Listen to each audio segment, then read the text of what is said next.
Em 1925, na cidade de Dayton, Scopes, jovem mestre, aceitou o vão. A lei Bator dizia que não se podia ensinar que o homem veio do animal. Os jornais chamaram de julgamento do macaco. A cidade virou palco, um grande espetáculo. Não era só fé contra a ciência, era sobre raça, poder e consciência. Olá, chegamos para mais uma análise aprofundada aqui no nosso espaço. E o tema hoje, olha, pega fogo, a existência de Deus. É uma questão de fato, algo que a ciência pode, sei lá, provar ou desprovar. Ou será que a conversa é outra, né? Talvez sobre significado, metáfora, utilidade para nossa cultura, para nossa cabeça mesmo. Exato. É aquele choque clássico, né? O olhar mais cético, científico, contra a valorização daquelas histórias, daquelas narrativas que meio que formaram a gente. Pois é. E para a gente destrinchar isso melhor, vamos usar como base uns trechos bem interessantes de uma transcrição. Foi de um debate, assim, intenso entre o Jordan Peterson e o Matt Dillahunty. Boa. Então a gente vai mergulhar nos argumentos dele sobre acreditar, não acreditar, o papel da religião e, bom, de onde vem a moralidade, como a gente entende a nossa própria experiência. Isso. É um contraste bem nítido. De um lado, o Dillahunty muito focado na evidência factual, no argumento lógico. Do outro, o Peterson, que puxa mais pro lado simbólico, psicológico, histórico das ideias. Legal. Então, a nossa missão aqui é tentar tirar o suco desse confronto, sabe? Entender os pontos principais, as divergências mais cruciais. Investigar essa tensão entre o que a gente chama de real e o que a gente acha útil. E onde que a nossa experiência pessoal, subjetiva, entra nisso tudo, né? É complexo. Com certeza. Então, vamos lá. Como é que eles preparam o terreno para esse debate? Qual o ponto de partida do Dillahunty, por exemplo? O Dillahunty, ele começa com uma base bem clara no ceticismo científico. Para ele, a pergunta fundamental é: Deus existe? Tipo, como um fato no mundo, sabe? Tá. Uma questão de existência objetiva. Exato. Ele insiste muito na necessidade de ter evidências, de ter argumentos que sejam válidos, lógicos, para você poder dizer que acredita. Não é só eu sinto. E ele vê implicações práticas nisso, né? Sim. E isso é importante para ele. Ele se preocupa com coisas concretas, tipo leis sendo criadas baseadas na ideia de que existe uma divindade real que interfere nas coisas. Para ele, isso é problemático se não houver prova. Faz sentido essa preocupação com o impacto no mundo real. E o Peterson? Como ele entra nessa questão? O caminho dele parece ser bem diferente. Ah, completamente diferente. O Peterson acha que tratar a questão de Deus só como uma hipótese científica, tipo prova ou refuta, é perder o essencial da coisa. Essencial em que sentido? Ele acha que a gente ignora outras lentes importantes. A biológica, a fenomenológica, como a gente experiencia as coisas, a literária e, principalmente, a metafórica.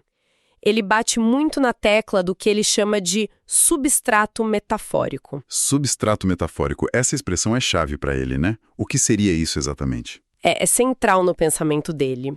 Pensa assim, é como se fosse a camada mais funda das nossas histórias, dos símbolos, dos arquétipos, que vem muito da religião. Para ele, isso forma a base, meio invisível, mas super importante, da nossa cultura, da nossa ética, principalmente aqui no Ocidente. Entendo. Como se fosse a estrutura profunda, a gramática da nossa civilização. Isso, tipo isso. Um fundamento que ele acha inabalável, mesmo que não seja científico no sentido que o Dillahunty usa, entende? Entendo. E claro, isso deve gerar um atrito direto com a visão do Dillahunty, imagino. Total. O Peterson critica o que ele vê como uma tática comum em alguns ateus, que é focar em refutar as interpretações mais literais, mais fundamentalistas da religião e achar que resolveu a parada. Como se dissesse, viu, a Terra não tem 6.000 anos, então Deus não existe. Exato. Peterson acha que isso é simplista, que ignora pensadores religiosos ou que levaram a religião a sério de forma mais sofisticada. Ele sempre cita Dostoiévski, Jung, Mircea Eliade. E o valor das próprias narrativas, né? Mesmo que não sejam fatos históricos ou científicos. Sim, o valor intrínseco dessas histórias milenares, a função delas. E o Dillahunty, ele ignora essa complexidade toda. Não diria que ignora, mas ele sempre volta para a pergunta inicial. Tá, mas existe mesmo um Deus? Essa questão da realidade factual, para ele não dá para simplesmente contornar. Ele reconhece que a diferença entre útil e real é complicada. Uma metáfora pode ser útil, claro, mas ele insiste que a distinção é crucial, principalmente quando crenças sobre o real começam a ditar leis, políticas. Aí entra a preocupação prática de novo. Isso. O Peterson até exemplifica, diz que a Bíblia não é para ser lida como um manual científico, embora alguns façam isso, e o Dillahunty rebate lembrando justamente das leis que se baseiam numa leitura literal. É uma tensão constante ali. Essa tensão entre útil e real, simbólico e factual, parece que está no centro de tudo. E isso leva para outro campo minado que eles exploraram, a experiência subjetiva. Ah, sim. Aquelas experiências intensas que muita gente chama de espirituais, místicas. Como eles lidam com isso? O que vale como evidência nesse campo? Porque aí não tem um medidor, né? Exato. E aqui o Peterson joga uma carta bem ousada. Ele traz para a conversa estudos com psicodélicos. Psilocibina, por exemplo. Cogumelos mágicos, no debate sobre Deus. Sim, ele aponta que essas substâncias podem induzir, e isso é replicável em laboratório, estados de consciência que as pessoas descrevem como místicos, transcendentes. E não é só o relato. Tem mais coisa. Tem. Ele cita dados tipo taxas altíssimas de gente que conseguiu parar de fumar depois de uma experiência dessas, algo como 85%, redução de ansiedade de morte em pacientes com câncer terminal e até mudanças duradouras na personalidade, tipo a pessoa fica mais aberta a novas experiências, mais criativa. Uau! Isso é impactante. Então o argumento dele é tipo, olha aqui, tem um fenômeno, a gente consegue replicar, ele tem efeitos mensuráveis, profundos. Isso não conta como um tipo de evidência? Exatamente. Uma evidência de que talvez exista algo ali que a nossa ciência mais quadradinha não está pegando. Algo que desafia a linha que a gente traça entre natural e sobrenatural. É uma provocação forte. Uma provocação à definição padrão do que é dado científico, né? Isso mesmo. Ele questiona se a ciência, por ser tão focada no objetivo, no mensurável, não acaba deixando de lado uma dimensão importante da realidade, justamente por não saber lidar bem com essa subjetividade profunda. Forte. Mas imagino que o Dillahunty não engole essa fácil, né? Qual a visão dele? Claro que não. O Dillahunty não nega que essas experiências sejam intensas, que possam mudar a vida da pessoa. Ele reconhece isso, seja com droga, numa igreja, ouvindo música, o que for. Mas para ele, a interpretação que a gente dá para essas experiências, chamar de mística, dizer que foi o Espírito Santo, uma conexão cósmica, isso vem da nossa cultura, das palavras, dos conceitos que a gente já tem na cabeça. Ah, entendi. A descrição não prova a causa sobrenatural. Exatamente. A etiqueta que a gente cola na experiência que está em jogo. Ele mesmo conta das experiências religiosas fortes que teve quando era cristão fundamentalista. E hoje ele olha para trás e atribui a emoção do lugar, a música, o jeito do pregador falar, a pressão do grupo. Fatores psicossociais, entende? Entendo. A experiência é real no cérebro da pessoa, mas a explicação sobrenatural é uma camada que a gente adiciona. Isso. A pergunta-chave para o Dillahunty é, como a gente pode verificar, de um jeito independente, que aconteceu ali algo realmente místico ou sobrenatural? E não só uma experiência psicológica, por mais forte que seja, acontecendo dentro de um cérebro humano em condições específicas. O que separaria uma coisa da outra? É uma pergunta difícil de responder, né? Coloca o ônus da prova de volta. Sem dúvida. E isso conecta direto com a outra questão que eles levantaram. Por que raios nós, humanos, temos essa tendência tão forte de olhar para algo inexplicado, transcendente e, atribuir a uma causa sobrenatural, divina? De onde vem isso? Boa pergunta. Peterson levanta isso como um mistério da natureza humana. Quase isso. E o Dillahunty, claro, na linha mais naturalista dele, oferece umas hipóteses. Coisas da psicologia evolutiva, cognitiva. Que tipo de hipóteses? Padrão em tudo, né? Às vezes a gente vê padrão onde não tem. Tem também o tal do detector de agência hiperativo. Detector de quê? Agência. A tendência de achar que tem uma mente, uma intenção por trás das coisas. Ver rosto em nuvem, achar que o barulho na floresta tem que ser um bicho ou alguém. Ah, tá. Achar que tem alguém por trás. Isso. Aí tem o mistério da morte também. Parece que algo sai do corpo, né? Isso alimenta fácil ideias de alma, espírito.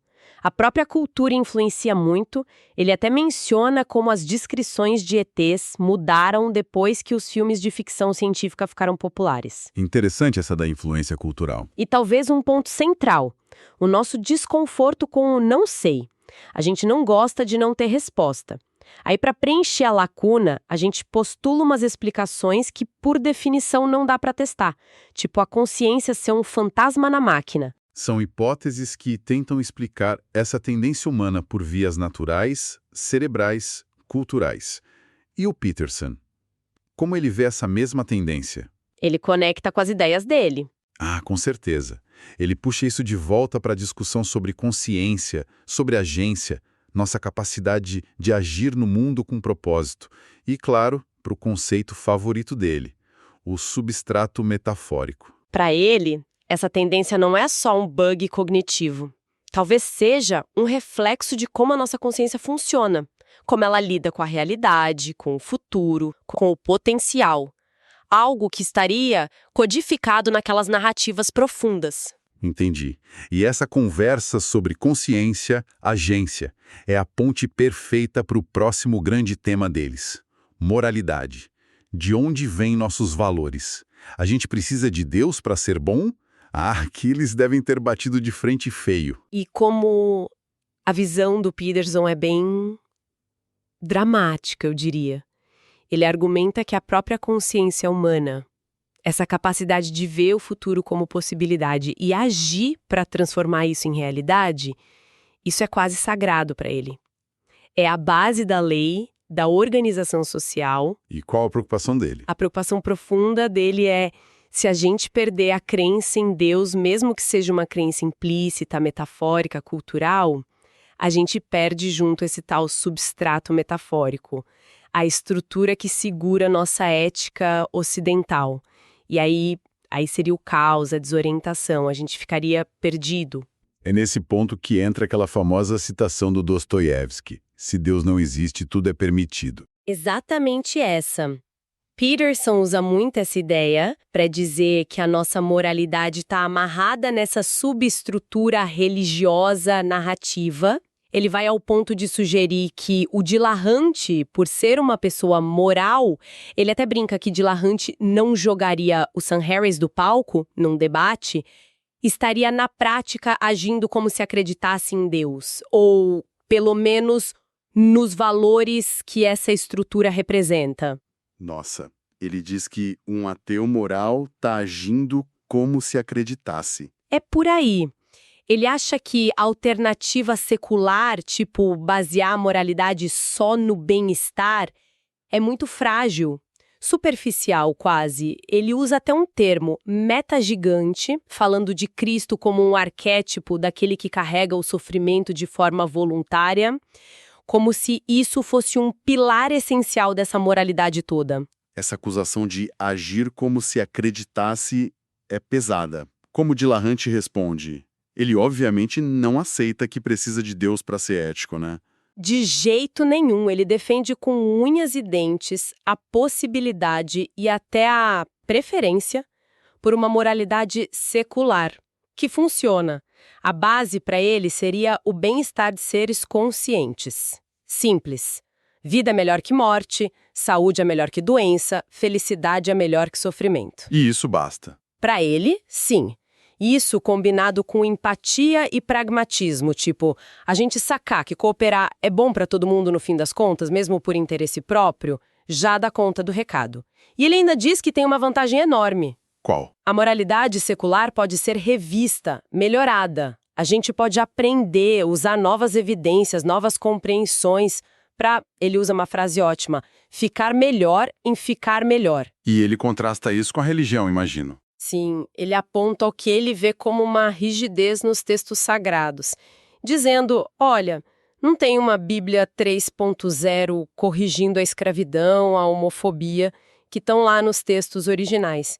Ele rejeita totalmente a ideia de que a moralidade dele dependa de Deus ou que precise de uma fonte divina para ele valorizar a vida ou agir certo. E aquela associação que às vezes fazem de ateísmo com regimes totalitários, tipo União Soviética. Ele critica isso duramente também.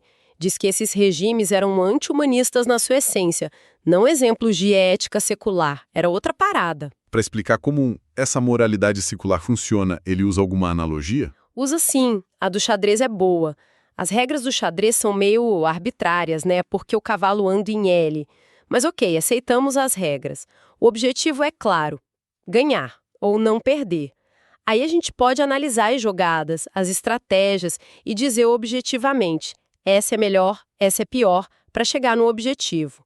E a moralidade secular seria parecida. Isso. A gente define o objetivo, o bem-estar, por exemplo. E aí usa a razão, a empatia, a evidência, para descobrir as melhores jogadas, as melhores ações para alcançar esse objetivo.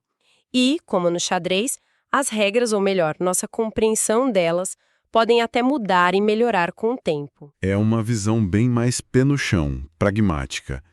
Então o ponto central da discórdia aqui é se a moralidade precisa dessa raiz profunda, quase mística, no substrato metafórico do Peterson. Ou se ela pode crescer forte e saudável no solo secular mesmo, focada no bem-estar e na razão, como Dillahunty defende. E fica aquela pergunta no ar, né? Será que, no fundo, eles não estão só descrevendo de jeitos diferentes a chegada a valores humanos básicos parecidos? Valores que talvez a evolução tenha instalado na gente? Excelente pergunta, que paira mesmo sobre o debate. E isso nos leva ao último grande ponto de choque. O que raios eles querem dizer com Deus e o que significa crer? Parece que eles nem estão falando da mesma coisa às vezes. Exatamente, as definições são muito distantes. Como o Peterson define Deus, claramente não é o velhinho de barba branca. Definitivamente não. Para ele, Deus é um conceito, nossa, de uma complexidade enorme, não é um objeto, uma entidade simples, tipo uma cadeira. Ele associa Deus com o valor mais alto que a gente consegue imaginar, com aquele meta gigante que a gente falou. O Cristo como modelo de suportar o sofrimento. Isso.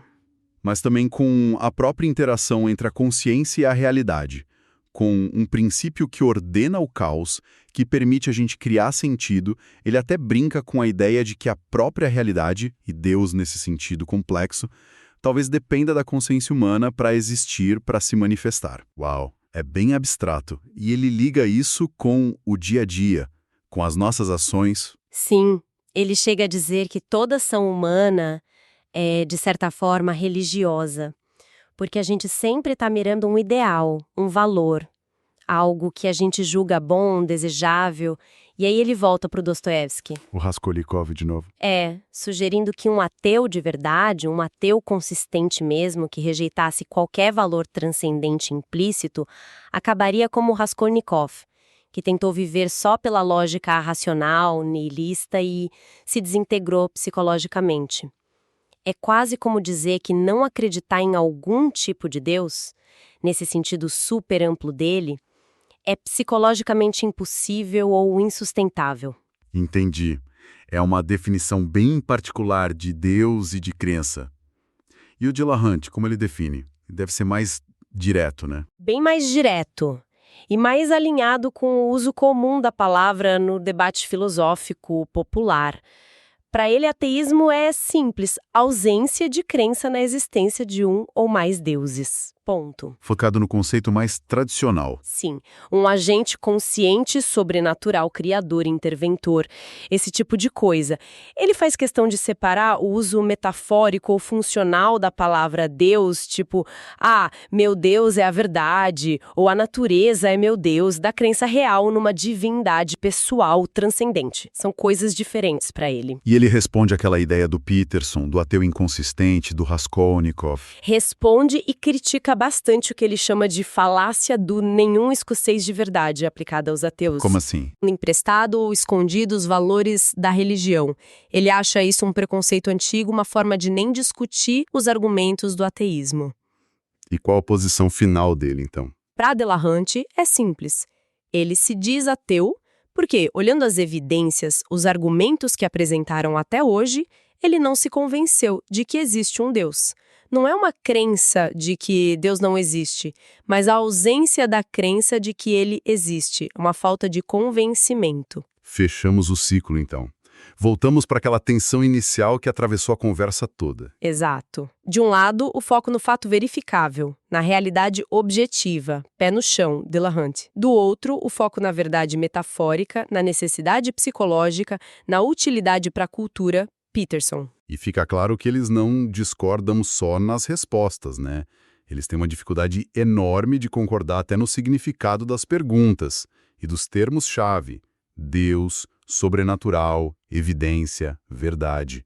Totalmente. Cada um parece estar jogando um jogo com regras um pouco diferentes. Exatamente. E entender essas diferentes formas de construir sentido, de basear moralidade, de ler a nossa própria experiência, isso não é só um exercício para a gente ficar aqui filosofando, né? De jeito nenhum. É algo super importante para a gente navegar as nossas próprias convicções e também o debate público. Essas ideias moldam tudo, cara. Leis, políticas, nossa ética pessoal, como a gente se relaciona. A forma como a gente define o que é real, o que é importante, tem consequências muito concretas no mundo. Tem dúvida, não são questões abstratas, distantes. Estão no coração de como a gente escolhe viver, como a gente organiza a sociedade, o peso que a gente dá para a tradição versus razão, para o símbolo versus fato, para o subjetivo versus objetivo. Isso define muito dos nossos conflitos e das nossas cooperações. E para a gente fechar, fica aquela provocação final, uma pergunta que esse debate todo levanta, mas talvez não responda de vez. Se a verdade de uma crença pode ser medida tanto pela utilidade dela, pelo impacto psicológico, como o Peterson sugere às vezes, quanto pela correspondência com fatos externos, como o Delahunt insiste. Como é que a gente faz para avaliar sistemas de valores que entram em conflito? Principalmente quando os dois lados dizem que têm raízes profundas na experiência humana, na história, mas levam a gente para conclusões bem diferentes sobre como viver. Exato.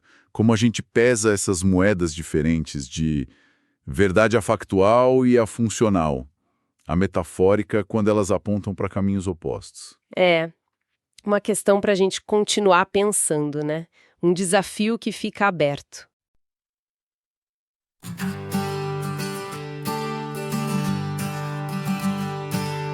Em 1925, na cidade de Dayton, Scopes, jovem mestre, aceitou o vão. A lei Butler dizia que não se podia ensinar que o homem veio do animal. Os jornais chamaram de julgamento do macaco. A cidade virou palco, um grande espetáculo. Não era só fé contra a ciência, era sobre raça, poder e consciência. Bryan se ergueu, grande orador, dizia que a ciência trazia ouro. Revolução levava a barbárie, darwinismo social, cruel tirania. A clã marchava, sombra na rua, hierarquia racial, não podia ter lua. Sem fé, dizia Bryan, o saber é mal, porta aberta, o caos, caminho fatal. Darrow chegou, agnóstico gigante, defensor da razão, do direito constante. Viu na lei ataque à liberdade, uma teocracia sobre a humanidade. Todos ao gramado, calor insuportável. Darrow desafia Bryan, ato notável. Pergunta sobre Noé, achou sua criação. 6 dias de dilúvio era a interpretação. Bryan admitiu, os dias eram longos, Muralha do literalismo caiu com sons. Derrota moral, mas a lei ainda vigorava. Impacto cultural que a América sentia. Scopes pagou multa, depois anulada pela Suprema Corte, questão técnica aplicada. O julgamento deixou marca e lição, do pois lembrava: democracia em avaliação. Avaliação. Avaliação. Avaliação. Avaliação.